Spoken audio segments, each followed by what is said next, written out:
तो guys current affairs funda में आप सभी का स्वागत है। मैं हूं आपके साथ अभिषेक शर्मा और आज के इस वीडियो सेशन में हम 10 फरवरी तक के सभी इंपॉर्टेंट करंट अफेयर्स कवर करने वाले हैं। हमेशा की तरह आप इस वीडियो को अंत तक जरूर देखिएगा, आज भी आपको काफ़ी कुछ जानने के लिए मिलेगा। साथ ही गाइस इस सेशन को शुरू करने से पहले आप सभी को बताना चाहूँगा, यदि आप हमारे daily current affairs PDF, weekly PDF, monthly PDF और हर महीने की banking and economic awareness PDF चाहते हैं तो करंट अफेयर्स फंडा ऐप को आप इंस्टॉल कर लीजिए। और साथ ही आपको बता दें, हमने एक नया सेक्शन भी ऐड किया है, क्विज सेक्शन। ये आप फ्री में यहाँ पर क्विज अपने अटैम्प्ट कर सकते हैं जो भी करंट अफेयर्स हम पढ़ाते हैं, और इससे आपकी काफ़ी अच्छी प्रैक्टिस भी हो जाएगी और कई सारा फ्री स्टडी मटेरियल भी आपको हमारी ऐप पर मिल जाता है। तो ऐप का लिंक आपको वीडियो के डिस्क्रिप्शन में या फिर फर्स्ट कमेंट में मिल जाएगा। जिन्होंने भी इंस्टॉल नहीं की है तुरंत इंस्टॉल कर लीजिए। और यदि आपको लगता है आपका करंट अफेयर्स या जनरल अवेयरनेस में आप अच्छा कर रहे हैं, कोई एग्ज़ाम आपने दिया है तो आपका स्कोर वहाँ पर अच्छा रहा है, तो हमारे करंट अफेयर्स से संबंधित अपना फीडबैक आप कमेंट बॉक्स में ज़रूर दें। चलिए फिर करते हैं शुरुआत इस वीडियो सेशन की। तो सबसे पहले आज का क्वेश्चन देख लेते हैं, इसका आंसर आपको अभी कमेंट बॉक्स में करना है। Which state assembly passed the UCC bill? किस राज्य की विधानसभा ने यूसीसी विधेयक पारित किया है? ऑप्शन है असम, उत्तराखंड, उत्तर प्रदेश या फिर मध्य प्रदेश। जल्दी से आंसर कर दिए, फिर हम आगे बढ़ते हैं। और इसी तरह क्वेश्चन यदि आप प्रैक्टिस करना चाहते हैं तो हमें टेलीग्राम पर जरूर ज्वाइन करें। करंट अफेयर्स फंडा नाम से हमारा टेलीग्राम चैनल है।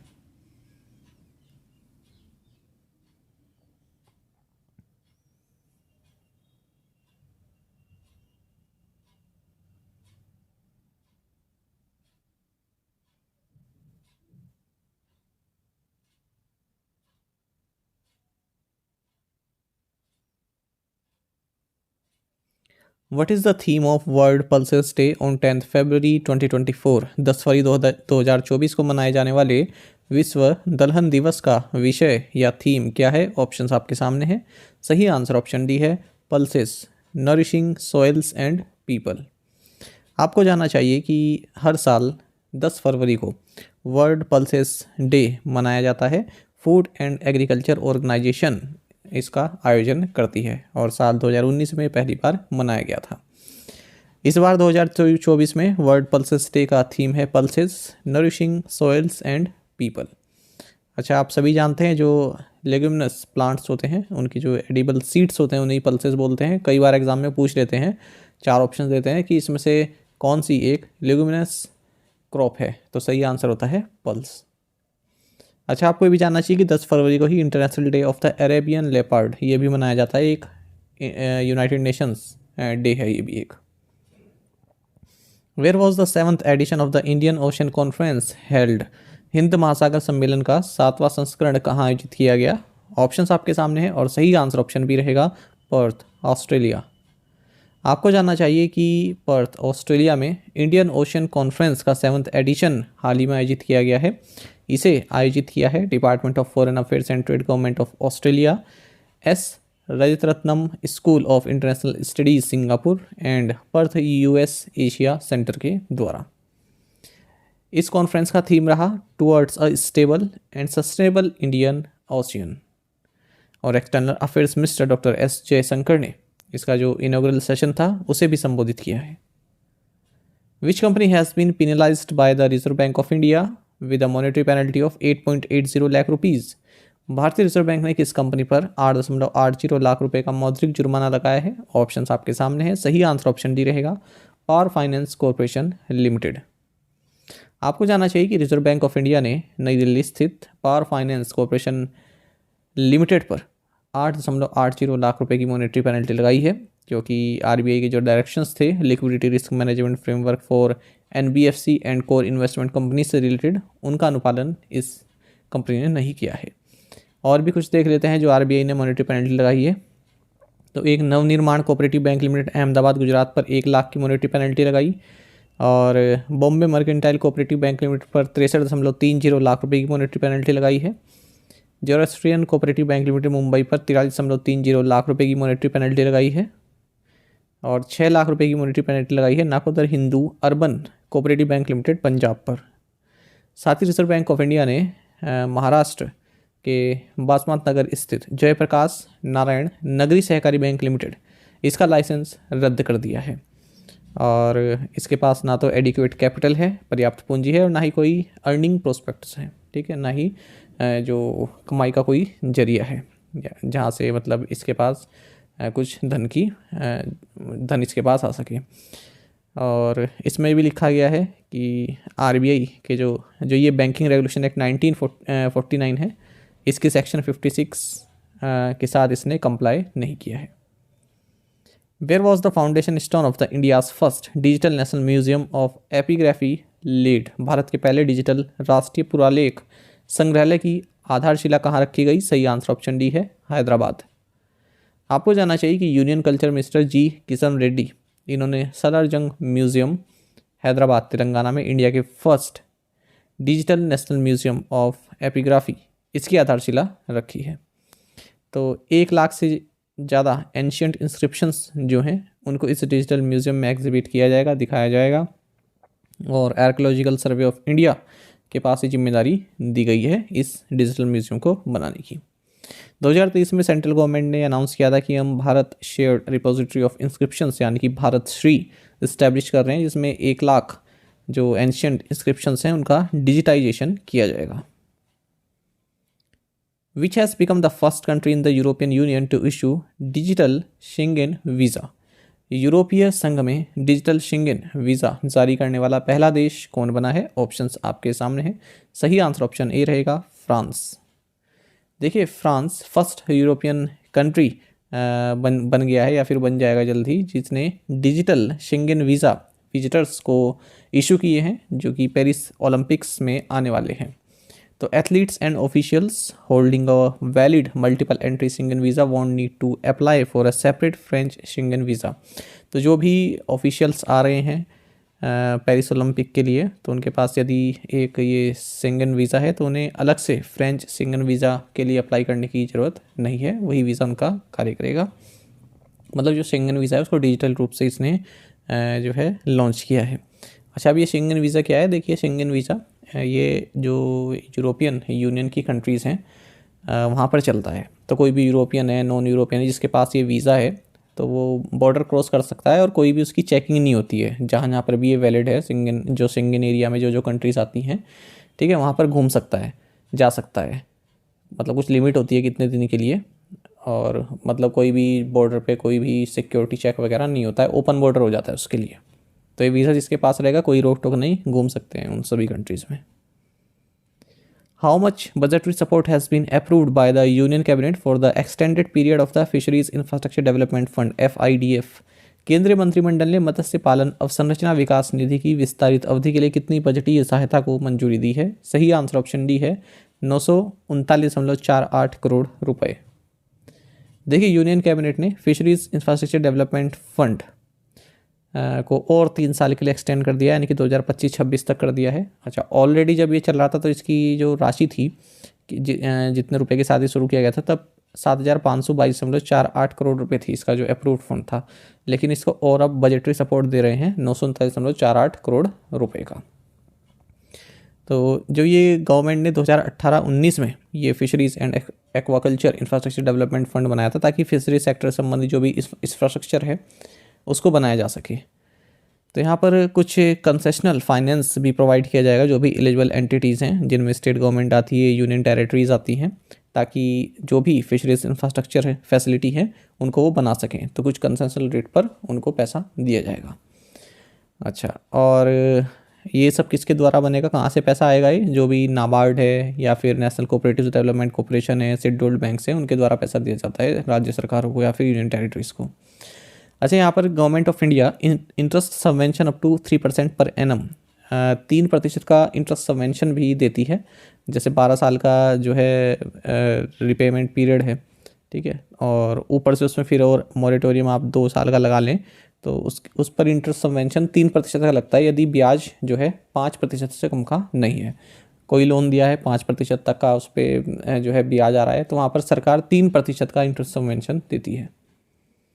What is the investment amount allocated for the प्रधानमंत्री मत्स्य किसान समृद्धि सह योजना over the next 4 years? अगले 4 वर्षों में प्रधानमंत्री मत्स्य किसान समृद्धि सह योजना के लिए आवंटित निवेश राशि कितनी है? सही आंसर ऑप्शन सी है, 6,000 करोड़ रुपीज़। देखिए यूनियन कैबिनेट ने प्रधानमंत्री मत्स्य किसान समृद्धि सह योजना, जो कि एक सेंट्रल सेक्टर सब स्कीम है प्रधानमंत्री मत्स्य संपदा योजना के तहत, इसको अप्रूव कर दिया है। फिशरीज सेक्टर संबंधित है, ये भी जो भी फिशरीज से संबंधित माइक्रो एंड स्मॉल एंटरप्राइजेज हैं उनके लिए है। और कितना इन्वेस्टमेंट रहेगा इसका, 6,000 करोड़ रुपए का अगले 4 सालों तक, यानी कि 2023-24 से 26-27 तक। तो ये जो प्रोग्राम है, ये जो वैल्यू चेन एफिशिएंसी है उसको इम्प्रूव करने संबंधित है। सेफ क्वालिटी फ़िश, ठीक है, ये इंश्योर करने संबंधित है। और 55,000 targeted micro and small enterprises इसमें कवर किए जाएंगे। एक नेशनल फिशरीज डिजिटल प्लेटफॉर्म भी प्रोवाइड कराया जाएगा 40 lakh small and micro enterprises, ताकि उसका फ़ायदा ले सकें उस डिजिटल प्लेटफॉर्म का। What is the name of the Bengaluru-based company that has signed an agreement with Airbus to manufacture door variants for the A220 planes? Bengaluru स्थित इस कंपनी ने A220 विमानों के डोर वेरिएंट निर्माण के लिए एयरबस के साथ एक समझौते पर हस्ताक्षर किए हैं। सही आंसर ऑप्शन डी रहेगा, डायनामेटिक टेक्नोलॉजीज। देखिए बेंगलुरु बेस्ड कंपनी है डायनामेटिक टेक्नोलॉजीज, इसने एयरबस के साथ एक एग्रीमेंट साइन किया है, जिसके तहत जो एयरबस के ये जो A220 प्लेन्स हैं, इसके जो डोर वेरिएंट है वो बनाए जाएंगे। तो जैसा लिखा भी है, under the agreement Dynamatic will manufacture and assemble the cargo, passenger and service doors along with the overwing emergency exit doors for A220 family aircraft. अच्छा, दूसरा इस तरह का एग्रीमेंट है जो एयरबस ने किसी इंडियन सप्लायर के साथ साइन किया है 1 साल के अंदर अंदर। 2023 में एयरबस ने एक एग्रीमेंट साइन किया था टाटा एडवांस सिस्टम के साथ। वो था जो एयरप्लेन्स की जो A320 फैमिली है उनके जो कार्गो डोर्स हैं वो बनाने के संबंधित था। अच्छा, एक एयरबस ने साइन किया है टाटा एडवांस्ड सिस्टम्स के साथ, ये किससे संबंधित है, C295 एयरक्राफ्ट की असेंबली से संबंधित है। ये वडोदरा गुजरात में काम चल रहा है इसका। Which company unveiled the pure for sure initiative at the India energy week 2024 in Goa? Goa में इंडिया एनर्जी वीक 2024 में किस कंपनी ने प्योर फॉर श्योर पहल लॉन्च की? सही आंसर ऑप्शन सी रहेगा, भारत पेट्रोलियम कॉरपोरेशन। देखिए भारत पेट्रोलियम कॉरपोरेशन लिमिटेड, इसने pure for sure initiative launch किया है इंडिया एनर्जी वीक 2024, जो कि गोवा में चल रहा है वहाँ पर। और LPG सिलेंडर डिलीवरी सिस्टम से संबंधित है, उसके ट्रांसफॉर्मिंग से संबंधित है, उसे और मजबूत बनाने से संबंधित है। जो भी इनएफिशिएंसीज हैं लास्ट माइल डिलीवरी में, यानी कि घरों तक जो सिलेंडर पहुंचाया जाता है उससे संबंधित, और कस्टमर सेटिस्फेक्शन से संबंधित, तो वहाँ पर दूर करने से संबंधित ये इनिशिएटिव लिया गया है। इसमें टेम्पर प्रूफ सील दी जा रही है, उसमें सिलेंडर पर ही QR कोड भी आपको मिलेगा। मतलब वो जो सील है उसी सील पर QR कोड भी होगा, उस QR कोड को स्कैन करके आप सिलेंडर के बारे में पूरी जानकारी प्राप्त कर सकते हैं। सिलेंडर का ग्रोस वेट कितना था फिलिंग के टाइम पर, ठीक है, और भी जो होता है उसमें अलग अलग जानकारी वो आप प्राप्त कर सकते हैं। Which organizations have jointly launch the digi ready certification portal? किन संगठनों ने संयुक्त रूप से digi ready certification portal launch किया है? सही आंसर ऑप्शन ए रहेगा, QCI एंड ONDC। देखिए quality council of India QCI and open network for digital commerce ONDC, इन्होंने मिलकर digi ready certification portal launch किया है।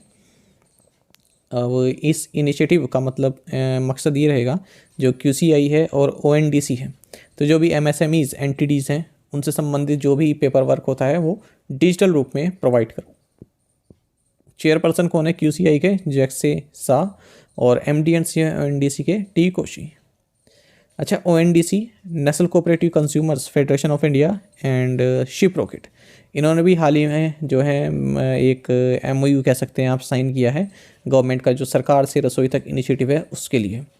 The collaboration aims to deliver key staples directly to consumers home via the ONDC network. जो भी staples हैं, जो भी खाने योग्य चीज़ें हैं, वो लोगों के घरों तक पहुंचाना वाया ONDC नेटवर्क इसका मकसद रहेगा। Who has been appointed as the new Chief Executive Officer and Managing Director of Tata Digital? Tata digital के नए मुख्य कार्यकारी अधिकारी और प्रबंध निदेशक के रूप में किसे नियुक्त किया गया है? सही आंसर ऑप्शन डी रहेगा, नवीन ताहिलियानी। देखिए टाटा डिजिटल ने नवीन ताहिलियानी को chief executive officer and managing director नियुक्त किया है, और प्रतीक पाल को ये सक्सीड कर रहे हैं। LIC mutual fund asset management ने रवि कुमार झा को MD और चीफ एग्जीक्यूटिव अपना अपॉइंट किया है। Olzhas Bektenov has been appointed as the new prime minister of which country? Olzhas Bektenov को किस देश का नया प्रधानमंत्री नियुक्त किया गया है? सही आंसर ऑप्शन सी है, Kazakhstan.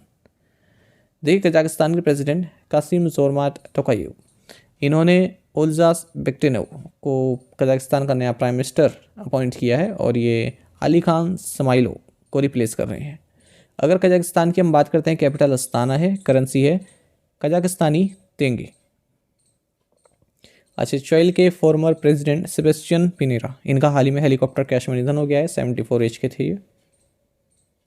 What does Saarthi stand for in the context of the portal launch by Arjun Munda? Arjun Munda द्वारा लॉन्च किए गए पोर्टल के संदर्भ में सारथी का अर्थ क्या है? सही आंसर ऑप्शन बी है, sandbox for agriculture, rural security, technology and insurance. देखिए, एग्रीकल्चर मिनिस्टर अर्जुन मुंडा ने सारथी पोर्टल लॉन्च किया है। सारथी का मतलब है sandbox for agriculture, rural security, technology and insurance.